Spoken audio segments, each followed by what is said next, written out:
It's your daily dose of Donna. Welcome to the show. We have one more day until the most dreaded day of the year. That is Halloween. Just kidding. It's not. There are other days that are scarier. We can get through it. We've done hard things.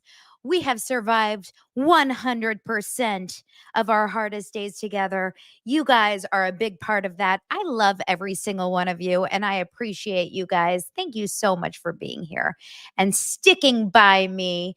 Welcome to Daily Dose of Donna. Already, I got a super chat from Patrice, my girl. I appreciate you guys. It is Wednesday. We're on the top of that hump. We are pushing through. We're climbing our way up. Guys, I just got a call from someone who told me, guess what's happening next week? These are the trials and tribulations of Donna's hormonal adventures. I'm going to wait until after our intro to tell you because you guys have gone through it with the carpal tunnel. You've gone through it with my, hormone replacement conversations. Get ready. This is Daily Dose of Donna.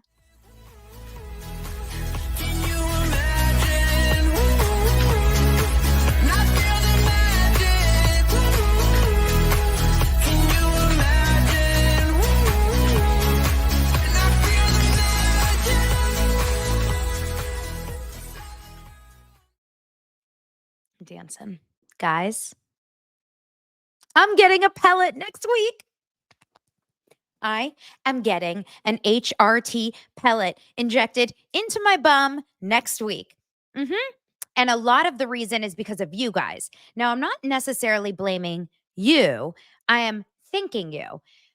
The truth is that I'm 43, as you guys know, and my hormones are all out of whack. It started with the fact that this is not an ad in any way. This is just Daily Dose of Donna, right? So I share a little bit of my life. So I have, my hormones are just out of whack this year. Well, in the last year, I started sweating a lot at night. I was getting all my hot flashes. And then I realized I was really high on testosterone. So then I got onto a birth control, which lowered my testosterone severely, which means that my hot flashes, my night sweats stopped, which was great. But then guess what happens when you have no testosterone? Even dames sometimes doesn't work. Get it? Get it? Then I started listening to Bitch Sesh. Well, I listened to Bitch Sesh, which is another podcast. Casey Wilson and Danielle Schneider. It's a Real Housewives they cover podcasts. They're amazing. And I mean, they cover Real Housewives. They're amazing. I've been listening to them for like 7 years. They both are on this pellet. So I start Googling, what is the HRT pellet? And then I talked about it here. And a lot of you girls are on this pellet. So I realized it's not something just every OB does. You have to go to like specialty doctor.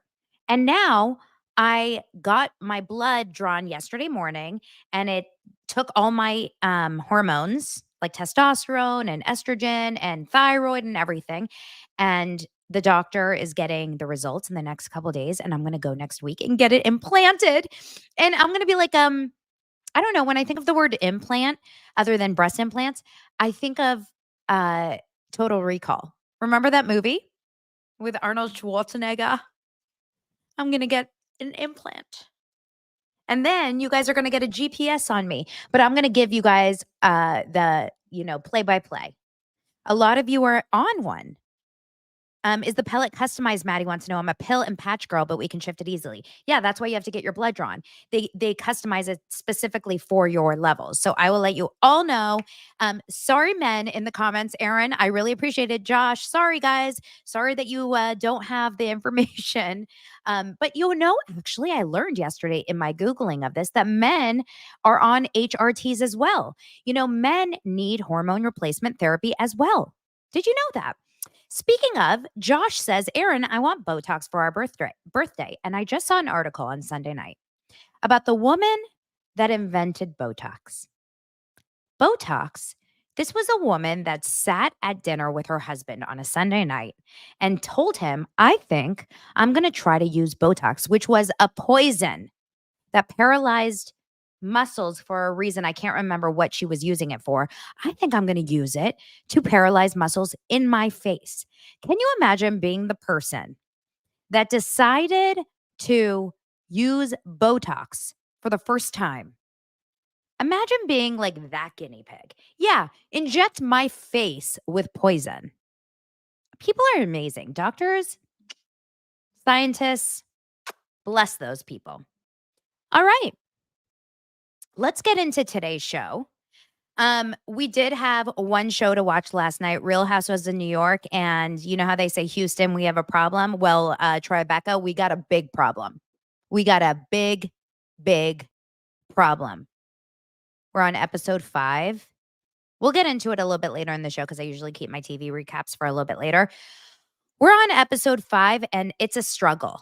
It is a struggle, and I'm concerned. I'm concerned with the pacing of the show. I'm concerned with the storylines of the show. I'm not finding myself giving a crap about any of the stories. And that's not a good sign. We're in season 2 of these ladies. We should care. I like most of them individually, which is weird. I just don't like them as a group. Like, I don't care. Okay, I'm going to hold on to see.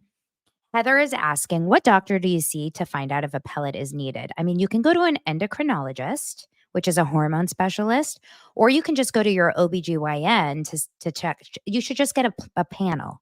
You got to just get a hormone panel. I'll talk about it more this weekend on Patreon. I'll talk about my weekend. I'm going to Tamra and Teddy's show on Friday night. Oy vey. I thought, also speaking of Friday, I thought there was not going to be a game because I thought the World Series were going to sweep last night. Did you guys see that? Any Yankees fans out there? The Yankees came back hard. Hard. The game ended 11-4. In the final hour, the Yankees killed the game.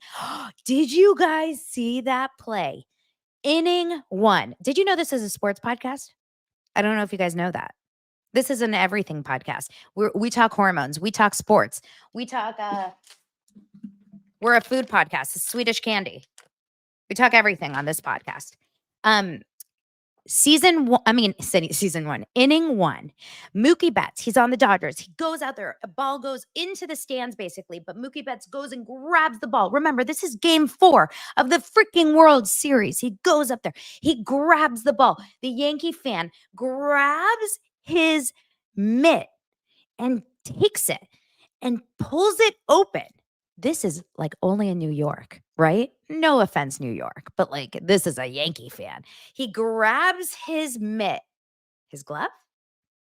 I think it's a glove. He grabs his glove. He pulls it open, and another dude who's with him holds his arm, holds it back like that. And so they're both holding arms, and he grabs it, and the ball ends up flying out. So after all of that, he doesn't even grab the ball. The guy gets injected. He gets injected with Botox and an HRT pellet immediately. He gets an implant. Just kidding. He gets ejected from the game. He spent $2,500 minimum for that kind of a ticket for game 4 of the World Series. And apparently he's banned for life. But I was just on Instagram, and talk of shame, Kiki said, what did she say? She said,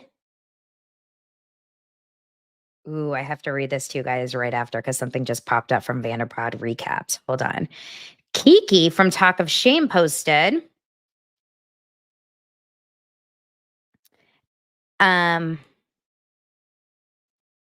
first she posted that the Yankees fan who ripped the ball from Mookie Betts' glove claims he's allowed to return for game 5. Let me just share it with you for those of you that are not sports fans. And by the way, you don't even have to be a sports fan, but this was a crazy, crazy moment in sports. You don't even have to be a sports fan, but like you got to watch World Series stuff. I always like just like the final championships. It gets so good. Check this out. Look at what's happening here. He goes there and grabs it. The other guy holds his arm open. This is in the middle of a freaking World Series game with a big stupid grin on his face. Is that not shocking? So while that's happening, whatever. The guy's name is Austin Capobianco. But then she did post, I just noticed this, that the MLB bans the 2 Yankees fans who interfered with Mookie Betts from attending Game 5. They should be banned for life. The problem is, and what I was talking to Lance about, there's no way for these 2 fans to ever get banned for life from or even from Game 5 because they don't check ID. Like, if anyone buys them a ticket, they could just put on sunglasses. Like, who's gonna are you those guys? I mean, isn't there a way to get in? You know, I got banned from Universal Studios when I was 16 years old. I went when I was 17, no one checked. Although I do have to admit, there was a time when I went when I was like 25 years old, and I was like, what if they stop me? Mhm. I'll share that story on Patreon. But this was insane. I mean, people just literally have no shame. Can you imagine? One of the comments says he went to a bar and immediately people were asking for photos with him. Pure clownery. Like, that is insane. Yeah, people were seriously so proud of him just because it was against his team. Now, remember, and I will never, ever stop talking about the story of Steve Bartman. The story of Steve Bartman in the World Series between the Cubs and I wish I could tell you the other team. It doesn't even matter. It could have been the Cubs and the Schmubs. The Steve Bartman story at Wrigley Field of the Cubs and the story of what happened when he interfered and he caught the game, caught the ball, past third base, and what happened to his life is one of those moments that creeps me out. It is a moment, it's like a sliding doors moment that sits with me for all of eternity. I don't know why. It always will sit with me. It was a split second moment that will always, like, for those of you that are not aware of what happened, Steve Bartman was a Cubs fan and he was sitting at a game that was let me see if I can just pull it up really fast for you guys. Probably talked about it before. It was he interfered with Moises Alou. It was a huge game. It was a very, very important game, and he was responsible for a massive loss for the Cubs. And remember, the Cubs had gone through such a crazy, extended years and years and years of losing. So they had this big curse. I mean, if you watched the Breakup with Vince Vaughn and Jennifer Aniston, you'll know that whole story. And he gets involved. He puts his hand out there.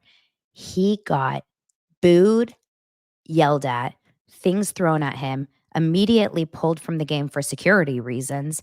He had to change his name. He had to move. He basically got put in the witness protection program. People immediately doxed him, told people where he lived. His life ended.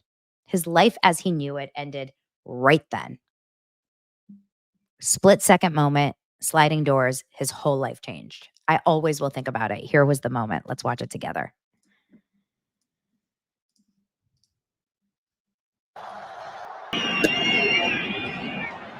Got things thrown at him immediately, and his life ended as he knows it in that moment. And what was crazy about it is there was like 10 other people that were going for it too. It wasn't just him, but he got it.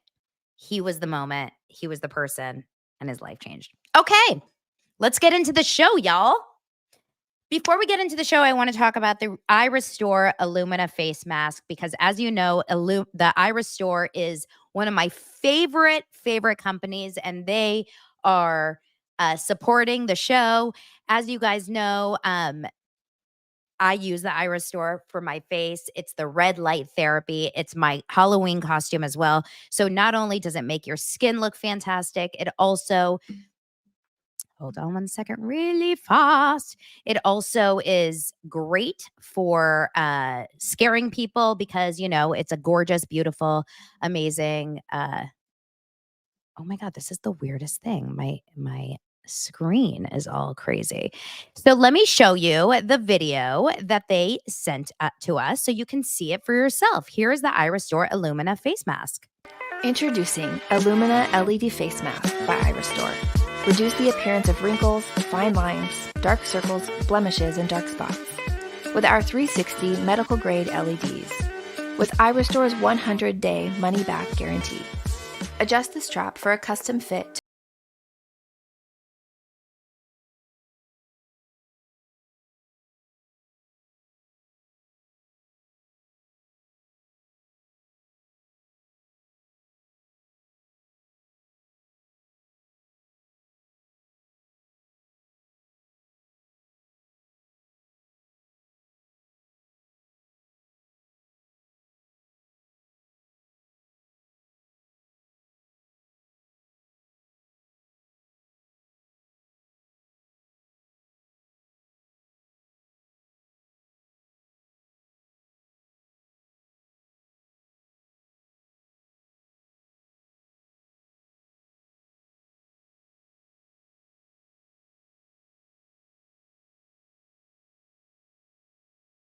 Five times a week.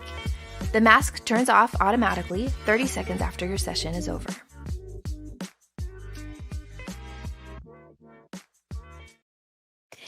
I have an amazing discount code for you as well. If you go to iristorelaser.com and use code Daily Dose, you can check it out for yourself. I love it because it's mobile, meaning you can walk around your house, you can just clip it on. I love using it while you know, wash dishes or watch a TV show. It's so good for you and it covers every little part of your face other than your eyes, of course. So it's phenomenal. All right, let's get into some stories. Channing Tatum and Zoe Kravitz have broken up, and this is shocking. This is shocking, the entertainment world. What are your thoughts about this? Do you care? Do you care? Or are you like, oh, well, who cares? Now, I think Channing Tatum and Jenna Dewan should still be together. That's just my personal feeling. But Channing Tatum and Zoe Kravitz have been together for 3 years. And in fact, they're engaged.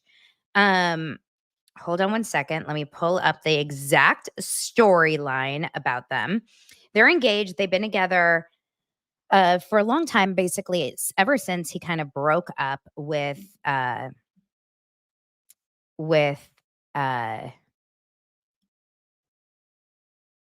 Jenna. And then remember, they recently did that movie, which I still haven't seen. Have you guys seen Blink Twice? This is a movie that apparently has like a lot of Diddy kind of not references, but it's a like Epstein Island-esque. It's called Blink Twice. She directs it and Channing is in it.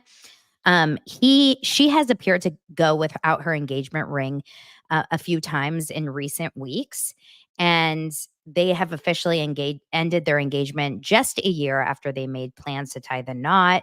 He's 44, she's 35.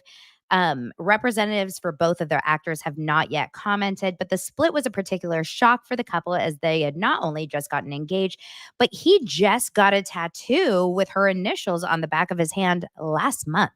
So bad move, especially because her initials are ZK. So it's not like there's a lot of other ZK that you can think of, right? They were last pictured on his Instagram page on September 3rd, which was her sleeping on his shirtless chest as he snapped a selfie. And in the caption, he said, "This little sweet. She's so tired, bro. Every time I wondered if she'd break, she just kept going and going and going, always on the dig for truth. She poured every single ounce of her into this film. I'm so proud to stand 10 toes down for her. This film and everyone in it forever, knowing what it took to make it. No one will ever know." He concluded on a sweet note, adding, "Thank you for finding me and seeing me. I got you forever. Me and you, back to back, against it all. I'll never blink. Let's go." Who talks this way? That's like, maybe that's snarky of me to say, but like, who talks this way? If Lance got a tattoo of DB and then wrote a caption saying, "I'm standing 10 toes down, this little sweet. Let's go. I'll never blink. You and me back to back again." I'm like, oh, we're done. We're done for. What are you hiding? The last time they were together was on October 6th. So just a few days ago. They were just holding hands. So something seemed to have happened very, very recently. Now, here's where it gets a little bit weird. Oh, and it says Zoe and Channing could be in for an awkward 2025. Who isn't? As Deadline reported earlier on Tuesday that they had both been added to the cast of the upcoming alien invasion comedy Alpha Gang. Kate Blanchett's already in it as a producer and a star, but it's possible that one of them will back out. Sometimes that happens. Prior to kicking off their relationship 3 years ago, she was coming off from a divorce from her first husband, and he finalized his divorce from Jenna Dewan. Jenna Dewan and he share an 11-year-old daughter, Everly. They're local parents. They go to a school here in Studio City. She, meanwhile, Jenna Dewan, is in a new relationship with a man named Steve Casey. And this is kind of interesting. I know Steve because he's like a Broadway, like theater dude. And he used to date, if not be married to, maybe married to a woman named Megan Hilty. Do you know Megan Hilty, who she is? Megan Hilty was an actress who was not the original Glinda, but she originated the role of Glinda of Wicked on Broadway in Los Angeles. So Wicked on Broadway in New York, of course, was Kristin Chenoweth. It was Kristin Chenoweth and Adele Dazeem. Just kidding. We all know who that is, right? Now I can't remember her real name. It's not Adele Dazeem. It's Idina Menzel. Can we just get over the fact that John Travolta said Adele Dazeem?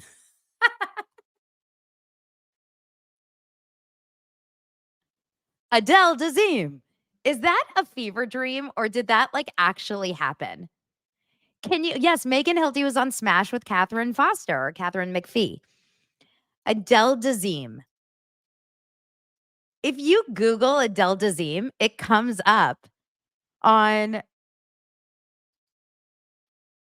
Oh, we have to watch it. This actually happened. It's a fever dream. Cindy says when times were simpler. Can we watch it?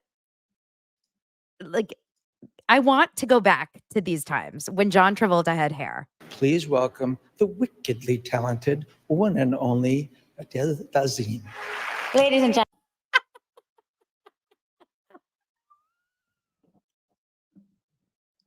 Please welcome the wickedly talented one and only Adele Dazeem.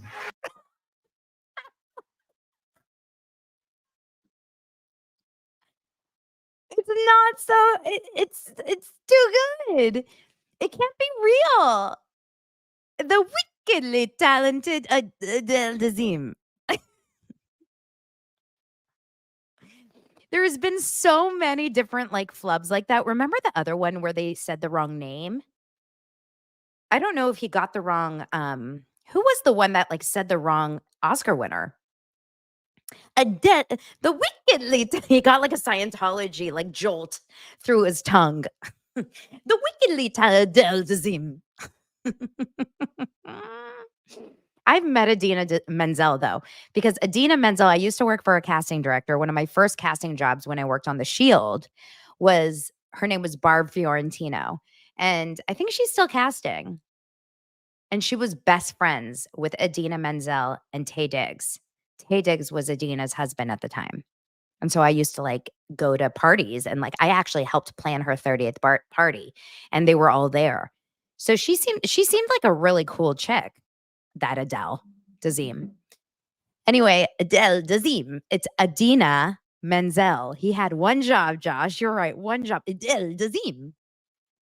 That is a moment that we'll never forget. John Travolta will go down in history as that moment. It's so good. Yes, La La Land mistake. Warren Beatty and Faye Dunaway. Oh my God. And Warren Beatty had to come out and take it. Faye Dunaway ran away, didn't she? Faye Dunaway announced the wrong movie when it was Moonlight. Oh my God. What a cringe moment. There should be an award, not an award show, but there should be a special, a 2020 special or one of those of the most cringe-worthy moments of all the award show. Of course, we're going to get the Will Smith slap. we'll get like every time that there was like really bad jokes. Okay. So back, like, do you see my ADHD brain? It's like it zigs, it zags, it's like it's all over the place. I'll bring it back. Megan Hilty was in the Wicked performance here in Los Angeles. She was Glenda, and a woman named Eden Espinoza, who was an incredible actress and singer, played Elphaba. And both of them came into audition for us a ton when I worked for Disney. And Megan was phenomenal. This was before she was on Smash, and we hired her for Disney because she was so good. And her boyfriend was Steve Casey, who now officially is with Jenna Dewan, which is a cute little relationship. But this I find kind of interesting because we don't know how Jenna Dewan and Channing Tatum's co-parenting relationship is. No one really knows how it is. But after Channing Tatum and Zoe Kravitz breakup goes public, very interesting, 49-year-old Steve Casey, who's been engaged to Jenna since 2020. Why are you engaged for 4 years? Like, just get married or don't be engaged. It's kind of interesting. Uploaded an extensive text of ha-has in capital white letters against a black backdrop. Ha ha ha ha ha ha ha ha ha ha ha ha. There was no additional context to explain what it meant or why he posted it, though fans were quick to assume that Casey was laughing at Tatum and Kravitz. Now, Jenna Dewan and Steve share 2 children. They have a son who's 4 and a daughter who's 4 months. And then, of course, she has an 11-year-old, so they co-parent with Channing. So my guess is there was a little bit of a dig there. So maybe they hate Channing and Zoe together. Don't you find that kind of interesting? Anyway, I would love to know. Stars are just like us. They hate their husbands' ex-wives. They hate their wives' ex-husbands. Like, it's so interesting to me. Let's move to another story. You guys, thanking my dosers, my producers. You guys always send me the goods. Now, I got a DM from one of my dosers today. Let me find who it was because I always love to give an incredible Christine. Christine has sent me a tip, and I need you guys to help me because I have not seen anyone report this. Ally Shapiro, Jill Zarin's daughter, famously got engaged a few months back. Do you remember this? She and her boyfriend, Justin Jordan, something like that, were on vacation in Italy over the summer with Jill and Gary. Do you remember that? And they were in some gorgeous, beautiful Italian island, south of Italy. And all of a sudden, Jill Zarin posted, "I can't believe it. I was sitting here having lunch and someone said, 'Oh my gosh, someone's getting engaged down there.' And I went downstairs or I looked down on the cliff and sure enough, it's my daughter getting engaged." And people are like freaking out over it. And I can't believe that my daughter just got engaged and I didn't even know about it. Do you guys remember this story? I'm going to see. Let me see if I can quickly see if the video is still around. Now, I have a friend who knows Jill personally. She didn't say anything specific about this, except she said, she didn't tell me that Jill told her this, but she said, "I know Jill. And one thing about Jill is that Jill was not happy about this. No matter what she says in public, she was not happy about this because Jill's whole thing is like FOMO and wanting to be involved. And Ally is like her pride and joy. And she paid for them to go on this vacation and she was part of this vacation. And the fact that this guy, her daughter's boyfriend, went through this whole process of proposing, knowing that mom was just there and didn't involve her and didn't even tell her about it, didn't ask her about it, probably really upset her." And I said, "That's really interesting." But that was months ago. And my friend said, "I guarantee you this is going to be something that will always kind of sit a little weird with Jill." But meanwhile, it's been months. This was the video where Jill posted about it. Let's watch it together. Just to jog your memories.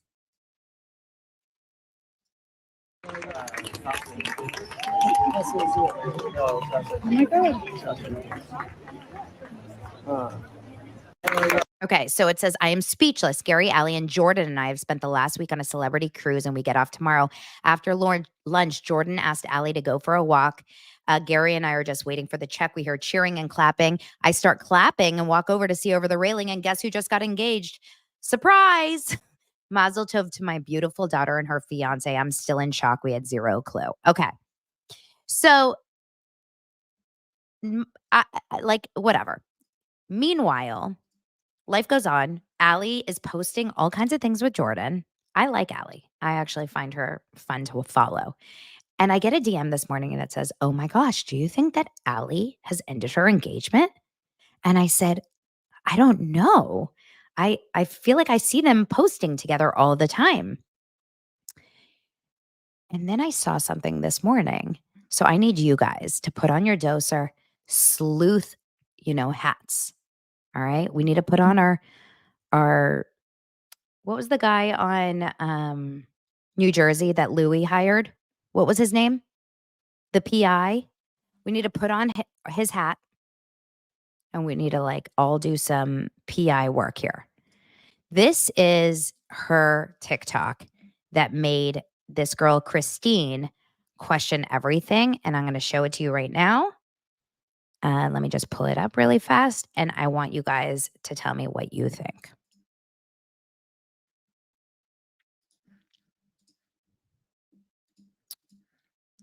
There's a song, and I'm worried Bo Dietl. We're all going to put on our Bo Dietl. The song is a sad song. That's important. I don't want to play it because it will cut off. So I'm not going to play it, but I'm going to explain to you what it says for those of you that are in the audio. And I'm going to show it to you right now. It says, when you don't realize how much you needed your parents until they drop everything for you with a heart. And it's Ally's apartment, and it's Jill and Gary helping her move out. That's all I'm going to say about the video, and you guys are going to see it. And the song is Eulogy by Zach Bryan, which is like a sad song. Okay? You see the house being packed up, and you see Gary and Jill packing up everything. And then you see Jill kind of manning the show,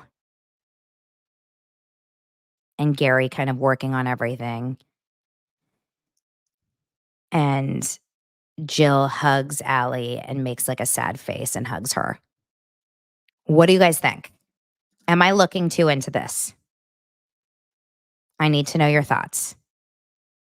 Does that not feel like a move out? What's going on there? If they were moving out together, if she and her boyfriend or fiance are buying a house or moving out together, why would parents need to drop everything in a last minute moment and move and drop everything and come and save you, basically?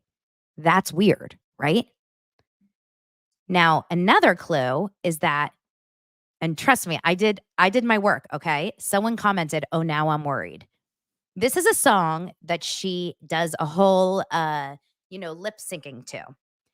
I did my, the song is a song by Gracie Abrams. And the lyric is, or the words are, what's the song called? It's called, oh my God, my history today is Adele Dazeem, Steve Bartman, Ally Shapiro. I mean, I need help. The song is by Gracie Abrams, and it is a song about getting your heart broken.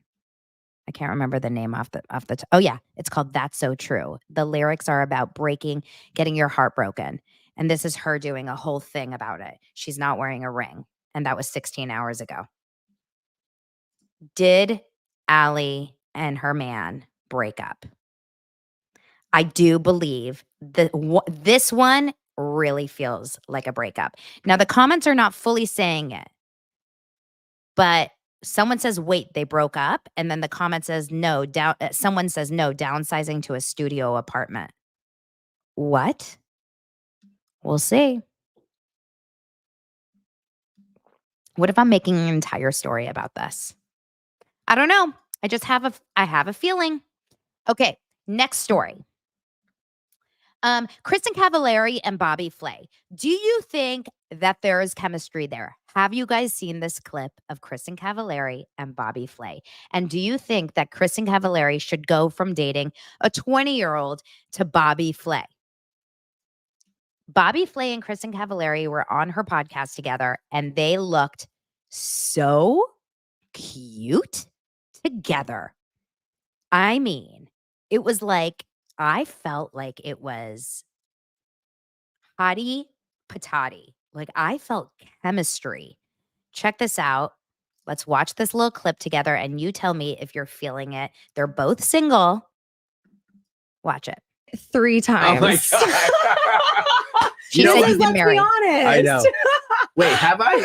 Yes, I have. Right? Yes. So is marriage off the table completely, or would you do it Right again? to the jugular. We're just going to really go in here. Okay. Is it off the table? If you asked me today, I'd say probably yes. Okay. You know, for me, it hasn't been the best situation, obviously. That said, I don't feel like I need to do it again. Right. I would be interested in a life partner for sure. Yep. But I don't think it necessarily needs the documentation. I get that. How do you feel? I mean, similar to you, I'm in no rush. I feel like I would maybe get married again, but it's not something that I have to do. Right. It's, I would never rush into something ever again. That's for damn sure. Right. You've been married 3 my times. God. How do we get them together? This is them cooking. Shake it or what? Yeah, shake it, right? Okay. Isn't that what you're supposed to do? I don't know. To be honest, I haven't even seen these videos.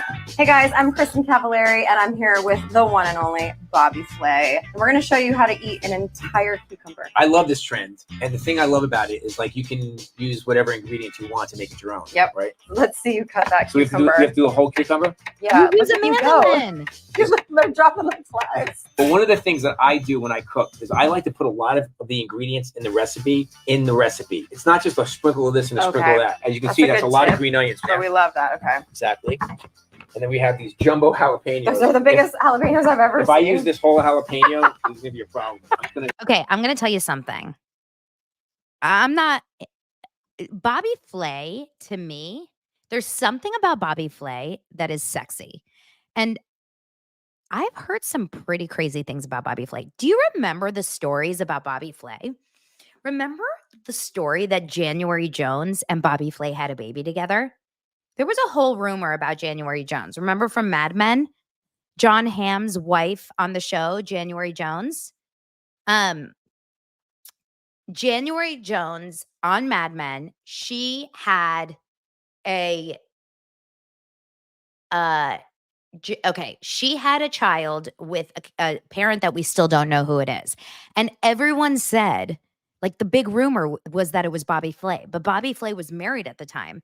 I actually think that Bobby Flay and I think he's a little bit of like I think he's a Bobby player. He's a Bobby Flaya. That should be his new show. Bobby Flaya. Right? Anyway, Bobby Flay and Kristin Cavallari is a show I would watch. I just think she is so watchable. I don't know what it is about her. Maybe I just have a big crush on her or something. Maybe I'm a late in life lesbian. Maybe Lance, you should be worried. Nicole Kidman, Kyle Richards, and Donna Bowling, put it out there. I mean, I am so like, I want to watch her. There's just something so beautiful and like flirty and cute about her.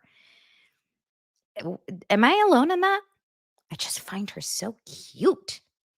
I guess I'm into her. Oh, Josh says, Bobby. That should be a show. Bobby. What was your favorite Food Network show growing up? Mine was Iron Chef. I loved that show. That was the show where they used to put like Bobby with the other ones, like the who were the big chefs on Iron Chef? There was like a rotating amount of Iron Chefs. I used to watch, it was like there was one guy that was now I can't remember any of them. Wasn't Emerald sometimes an Iron Chef? And Bam. Not Bam. The redhead dude, he was an Iron Chef. Morimoto, he was an Iron Chef, 30-minute meals. Or Rachel Ray. Although she's doing her podcast, she's getting it down. Rocco was so hot. That reality show was an incredible reality show. Remember when Kelly Ben Simone went to Rocco DiSpirito's restaurant on RHONY? Chef Cat was great. Pioneer Woman. Oh my God. I feel like I gained weight just watching Pioneer Woman. She was just like, and add more gravy to those gravy biscuits. I loved it. Wow. Okay, interesting. Rocco is so sexy. Yes. Okay, we all agree. Gravy is sexy, Holly says. I love it. Okay, I think we're just all like food obsessed. Maybe we're all just like foodies. Maybe we're all just turned on by food. Food Network was the original like mukbang food porn. Let's be real. It really was. Although one thing that I can't get into and have never been able to get into was I've never been able to get into those like, is it cake or nailed it? I don't like any of those shows. I loved Top Chef. I loved Iron Chef. I really could never get into any of those more recent, like spooky cakes shows. Like, I'm just not interested in any of them. The job of a mom is saying, no, Donna, what? What did I do? No, Donna. Okay. Oh, you find him disgusting. Who? We're talking about so many different people.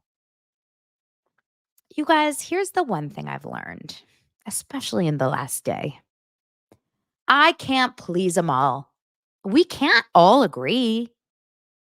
We cannot all agree, right? For every man that I think is hot, there's a few of you that want to vomit, right? Like, for example, take Cody. Cody Brown, there are some women out there that want to have sex with Cody Brown.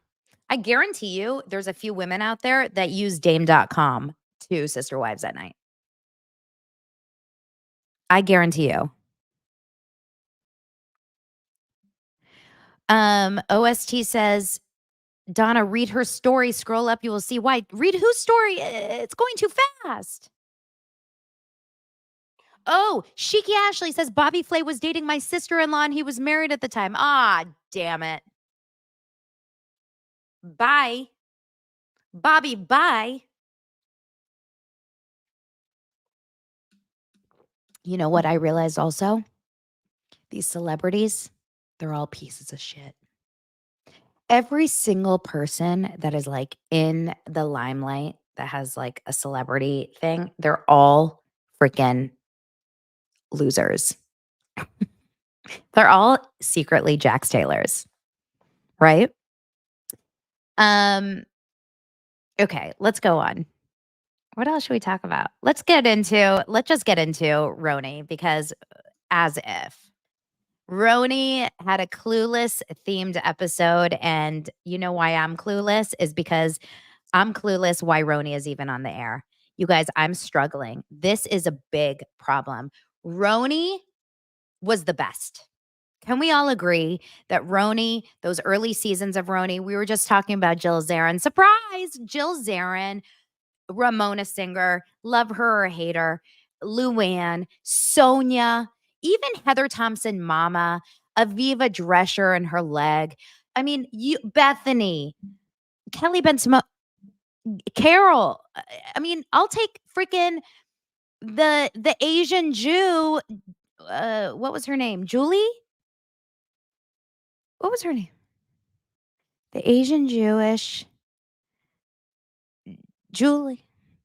She was very forgettable. I loved the original RHONY, and you cannot in any way replace it with these new women. And I'll tell you why. By physical aesthetic, they've nailed it. These women are interesting looking. They are diverse. They are pretty. They are different. They are all ages. They are all backgrounds. They have interesting careers. They come from different background, like different neighborhoods. Their homes are cool. Their families are everything on paper works. The problem is that none of them are weird. And I say that honestly, none of them are weird. Okay? They're all too on. They're all too aware. They're all too self-aware of being on camera, and it just doesn't work. None of it works. Unfortunately, it's too. If I had to pick a favorite from this season, it would be the newest girl, Raquel. Honestly, she's the only one that feels like she's not affected by the camera. I really do believe that Raquel is the only one that feels like she's like, camera or not camera, this is who I am. Even Jenna Lyons, in fact, Jenna Lyons more than anyone feels like she's putting on such a show.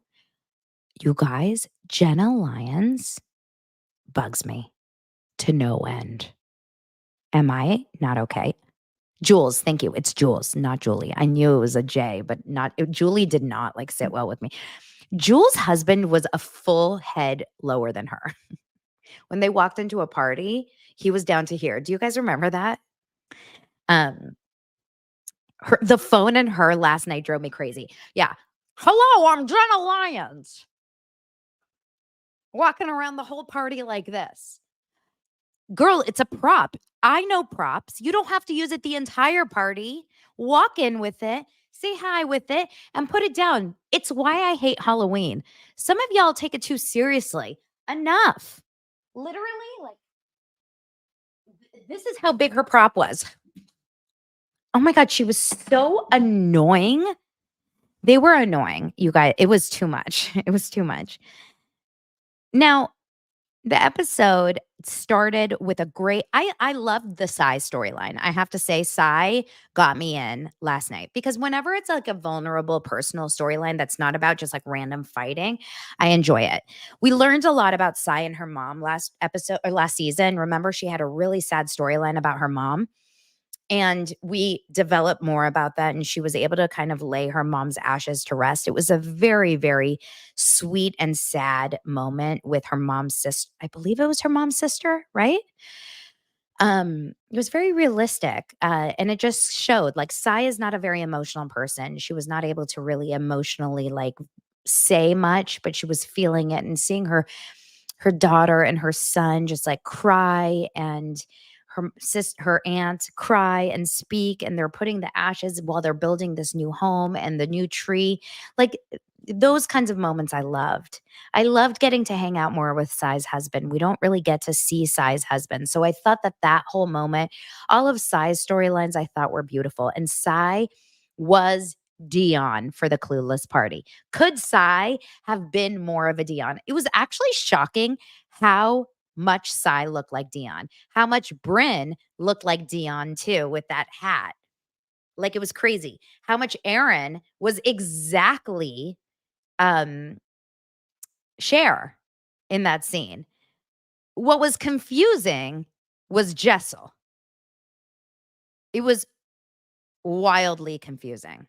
Now, Jessel has this scene with Pavitt. Bless Pavitt's heart for bringing levity to the show because Pavitt is the only one that is completely unaware of the fact that he's on a TV show. He's like, where am I and what am I doing here again? Was he wearing those Meta glasses? Is that what he was doing? When he was like, hey, Siri, like, or whatever, he was like talking to his glasses. Hey, Google. So Jessel is talking to, oh, sorry. Oh God, I just activated mine. He's talking to to Jessel about the party. And Jessel is saying how we want to do I want to do a Clueless party. And he's like, I've never seen it. Bless his heart for being that like out of touch with reality. Have you guys never seen Clueless? I guess Jenna Lyons is too cool for Clueless too, which is so unbelievable. You're Jenna freaking Lyons. You're behind J. Crew, and you've never seen like one of the most fashion-forward movies ever. Clueless? That seemed so hard to believe, but okay. I love him though. He's like, it seems like such an old movie. She's like, it's 1995. I loved it. He's so real. He's like, what do I have to do? And why do I? He didn't even see the movie before the party. Jessel, I have to say, she was beautiful last season, but she has had the most unbelievable, wild glow up you have ever seen. She is stunning this season. Is anyone else seeing it? I don't know if she got new teeth. I don't know what's going on. She is gorgeous this season in every scene she's in. She just like perfection. Beautiful, beautiful. Anyone else feel like Erin hates her husband? I know we had the whole Bitcoin scene last season. Scene in the couple episodes ago, but even when they were at the coffee shop and like he's like mixing his coffee and it like gets a little on her jeans, she's like, could you really not do that? Like she hates him.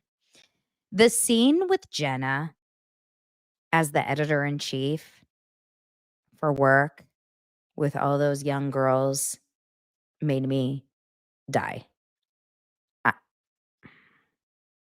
don't, guys. I hate it. I feel like it's so put on. I feel like she's like putting on a show. I feel like it's all fake. She's trying to be the funny one. I feel like Jenna Lyons is insanely insecure. This is just my feeling, okay? I feel like she's insanely insecure and she's overcompensating by trying to be funny, but she's really cringe and awkward. Don't know what I am trying to like explain, but it's really uncomfortable to watch. It's weird. Like, also, this is going to sound really weird, but where did all these hires come from? Because it's literally like central casting. Like, I need to hire like the most. I'm not going to say it. Okay. It was a very strange scene to me. It was really strange. Did you guys know I was a clown? Just kidding. Anyway, it was the strangest scene I've ever seen in my life. We saw a scene between Raquel and Uba, which I really liked. Uba was talking about how incredibly grateful she is to be in America and the opportunity she has, and how she has beef with American citizens who don't take it seriously, because how lucky they are that that they have the opportunity. She talked about her experience as a Black woman, how she didn't realize how hard it was to get a job, and as a model, how they only, they had their like token Black sign as a model agency. And this is actually like something I even experienced when I worked in casting and as an agent. Like, you needed to have that one Black person on your roster.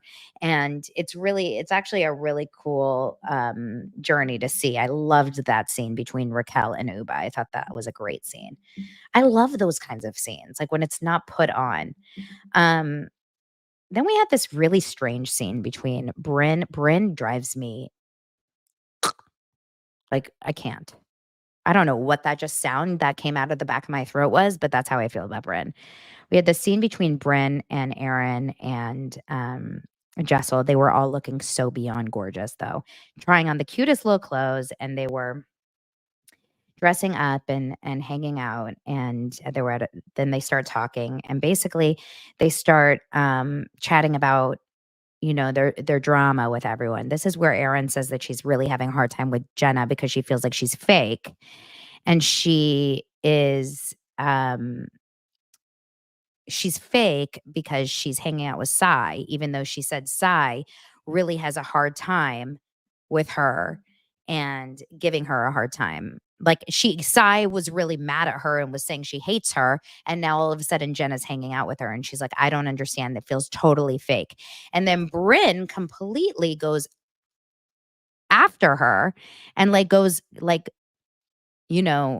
really gives her shit about goes after Sai and calls her all these crazy names and like calls her a troll under a bridge, and it's really, really crazy. It was a strange. It feels very angry. Brynn feels very angry this season. It's almost like it's a very big turn from where she was last season, you know?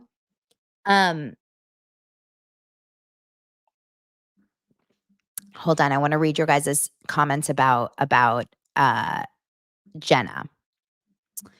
Sonia says, I think we need to give her time. She does speak about her insecurities. It's endearing. I struggle with Jenna because Jenna is the most successful person on the show. Like, she's not an underdog. She is the boss of the show. She is the one that they were begging to bring back. Like, she has the most power on the show. She's not like a hanger-on or an underdog. So I wish, like, I'm surprised by that feeling of this kind of like timidness that she brings. She also is hiding her whole personal story from us on the show. So that part of it is also confusing, right? I don't love that. And I think that bothers me a little bit too. She is awkward. I'm not mad at her for being awkward. That's not what it is. It's just, it feels like put on. It's just my gut feeling. This is just like a former casting director reading feeling. I don't know how to explain it. I'm just trying to share a personal opinion, you know, and it's going to change. It changes every week, by the way. That's how these housewives opinions go, right? Like one week you feel a certain way, the next week you feel a different way. So it's feeling like there's a lot of drama going into this party. We get to the party. Why did Jessel not have one outfit from Clueless? Everyone else nailed the Clueless outfits. Well, most of them, except Rebecca Boringhoff. Why is Rebecca on the show? Can we talk about that? Why is Rebecca on the show? I'm so lost on Rebecca Minkoff being cast. She should have been cast under the pretense, under the guidelines that she is 100% open about the Scientology aspect of her show, because not talking about Scientology leaves us, it's basically like, it's more than not talking about your personal life. It's like hiding who you are. It's hiding your identity. But Brynn nailed that yesterday, saying she is boring. She did not give us anything with her outfit. This woman's in fashion. She brought nothing to the show. She's brought nothing to the show. How much did Abe look like? What's his name? The actor, Paul Rudd. Like, he looked so much like him. That was a good little match. And then let me think what else happened. Jenna, of course, with her phone, passing out these affidavits or like passing out these lawsuits. Did she rewrite or did she write those ahead of time? Did she write all those lawsuit things ahead of time? Very confusing on that. So then we had this conversation between Aaron and Sai and Uba about the whole Jenna thing. Sai was trying to kind of like even it out.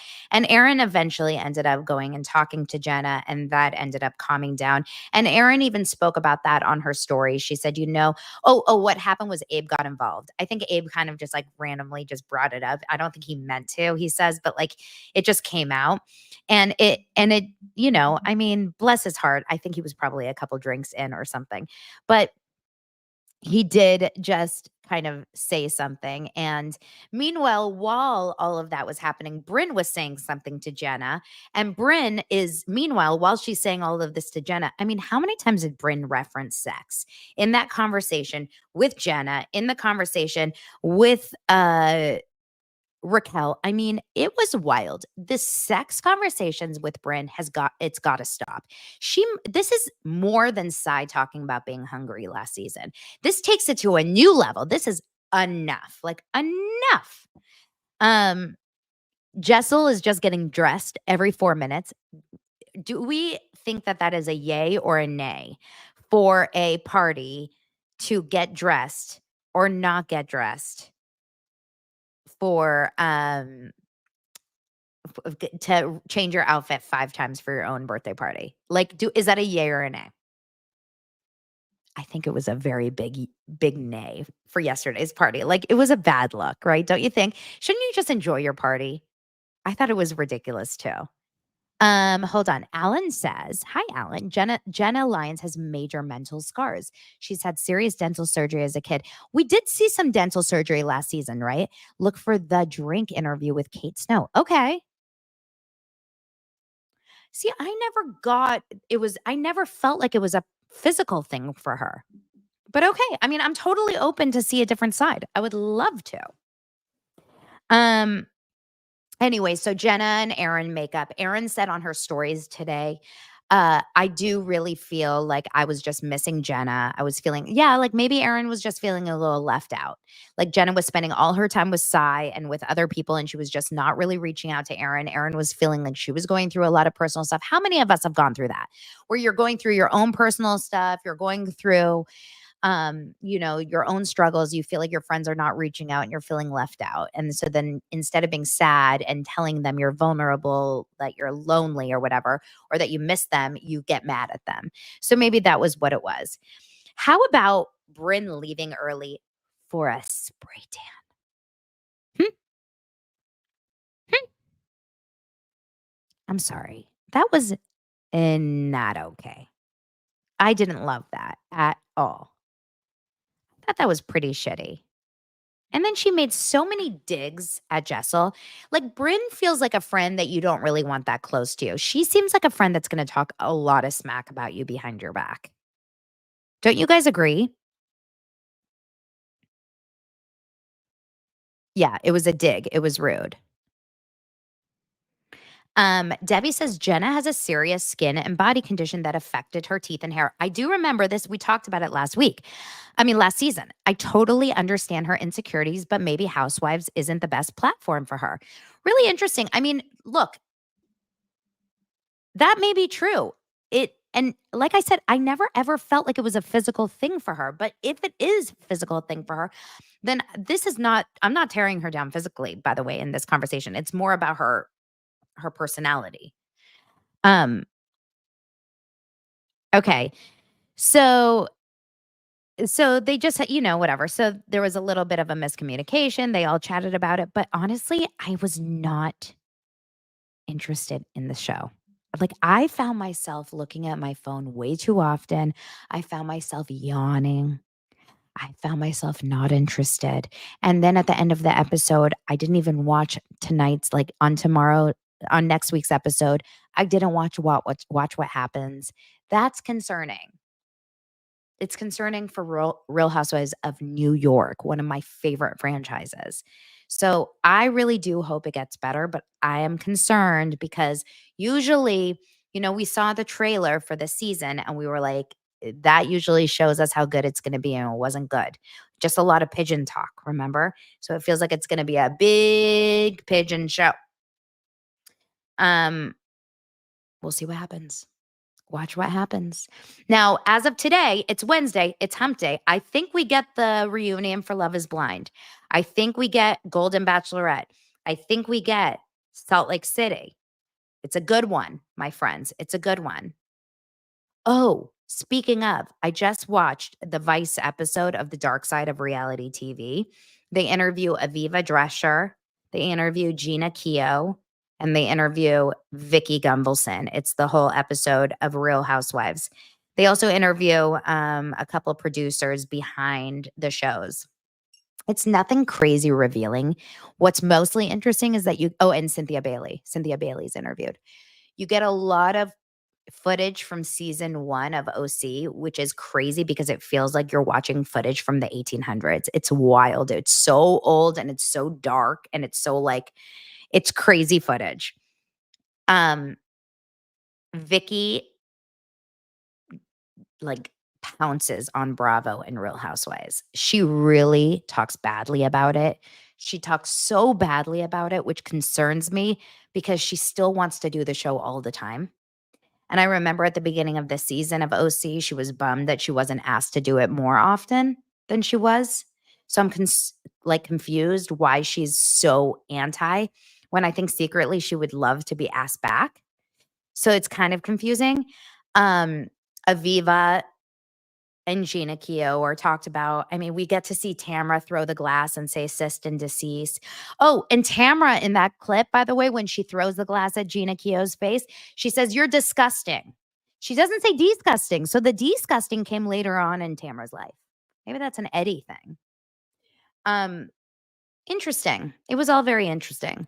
We will, also Martha's documentary. Thank you, Maddie. Martha's documentary on Netflix that came out today. So I'm going to watch that.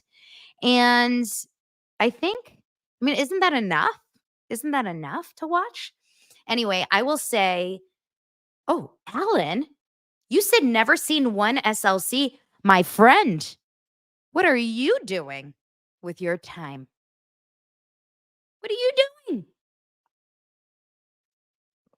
Okay, you guys, I love you. I appreciate you seriously more than you know. Thank you for being here. Thank you for subscribing. Thank you for the 5-star reviews on Apple Podcasts and on Spotify. You mean the world to me. Seriously, it means the world. And I will see you guys tomorrow. I was going to do a members only today. A couple things happened, so I'm pushing it.